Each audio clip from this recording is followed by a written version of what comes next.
Viewers, इसी topic को English में देखने के लिए देखिए दृष्टि IAS इंग्लिश यूट्यूब चैनल।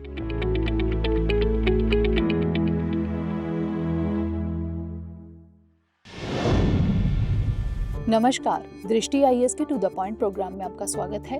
आज हम बात करेंगे सुर्खियों में राष्ट्रीय स्वच्छ वायु कार्यक्रम के बारे में। सबसे पहले जान लेते हैं कि यह चर्चा में क्यों है।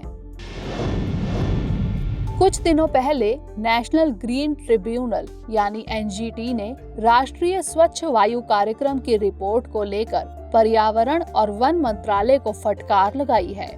MOEF यानी पर्यावरण और वन मंत्रालय की रिपोर्ट में 2024 तक वायु प्रदूषण को 20% से 30% कम करने का प्रस्ताव है। अब जान लेते हैं नेशनल ग्रीन ट्रिब्यूनल के आदेश की प्रमुख बातों के बारे में। ट्रिब्यूनल ने कहा है कि पर्यावरण और वन मंत्रालय का यह प्रस्ताव अनुच्छेद 21 के अनुसार असंवैधानिक है। ट्रिब्यूनल के अनुसार स्वच्छ वायु ग्रहण करने का अधिकार जीने के अधिकार का हिस्सा है। वायु प्रदूषण को रोकने में विफल होना जीने के अधिकार से वंचित करना है। ट्रिब्यूनल ने कहा कि सतत विकास के अंतर्राष्ट्रीय दायित्वों को पूरा करने के लिए पर्यावरण संरक्षण अधिनियम 1986 और अन्य कानूनों को लागू करने के लिए आवश्यक कड़े उपायों को अपनाना आवश्यक है। राष्ट्रीय स्वच्छ वायु कार्यक्रम के तहत प्रदूषण कम करने के लिए 10 वर्षों का लक्ष्य रखा गया था। शुरुआत के 3 वर्षों में प्रदूषण को 35% की सीमा तक कम करने का लक्ष्य रखा गया था। NGT ने कहा है कि पिछले 2 साल में प्रदूषण को कम करने संबंधित कोई आंकड़े उपलब्ध नहीं हैं और वायु प्रदूषण को रोकने के लिए निगरानी तंत्र का भी अभाव है। पर्यावरण मंत्रालय ने NGT से जवाब में कहा है कि वायु गुणवत्ता के स्तर पर तकनीकी और नीतिगत हस्तक्षेपों के प्रभाव का आकलन करने के लिए आवश्यक तकनीकी विशेषज्ञों की सहायता ली जाएगी। तकनीकी विशेषज्ञों की सहायता से मध्यावधि राष्ट्रव्यापी समीक्षा की जाएगी और लक्ष्य को प्राप्त किया जाएगा। NGT ने कहा है कि वायु प्रदूषण को कम करने के योजनाबद्ध तरीकों को सख्ती से लागू करने की आवश्यकता है। आइए जान लेते हैं राष्ट्रीय स्वच्छ वायु कार्यक्रम यानी NCAP के बारे में।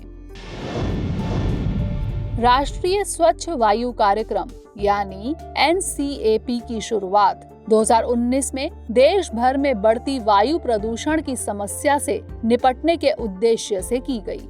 इस कार्यक्रम के अंतर्गत केंद्रीय मंत्रालयों, राज्य सरकारों और अन्य हितधारकों के सहयोग से प्रदूषण को कम करने के प्रयास किए जा रहे हैं। इस कार्यक्रम के अंतर्गत 2017 को आधार वर्ष मानते हुए 2024 तक PM 2.5 और PM 10 की मात्रा में 20% से 30% की कमी का राष्ट्रीय स्तर का लक्ष्य रखा गया है। राष्ट्रीय स्वच्छ वायु कार्यक्रम का समग्र उद्देश्य देश भर में वायु प्रदूषण की रोकथाम, नियंत्रण और उन्मूलन के लिए व्यापक गतिविधियां संचालित करना है। अब नोट कर लेते हैं आज का प्रश्न। निम्नलिखित कथनों पर विचार कीजिए। 1. पर्यावरण और वन मंत्रालय यानी MOEF की रिपोर्ट में 2024 तक वायु प्रदूषण को 20 से 30% कम करने का प्रस्ताव है। 2. नेशनल ग्रीन ट्रिब्यूनल ने कहा है कि पर्यावरण और वन मंत्रालय का यह प्रस्ताव अनुच्छेद 21 के अनुसार संवैधानिक नहीं है। उपर्युक्त में से कौन सा या से कथन सत्य है या फिर है? A केवल 1, B केवल 2, C 1 और 2 दोनों, या फिर D ना तो 1 और ना ही 2। इसका उत्तर हमें कमेंट सेक्शन में जरूर भेजिएगा। अगले सेशन में किसी नए टॉपिक के साथ मिलेंगे। तब तक के लिए धन्यवाद।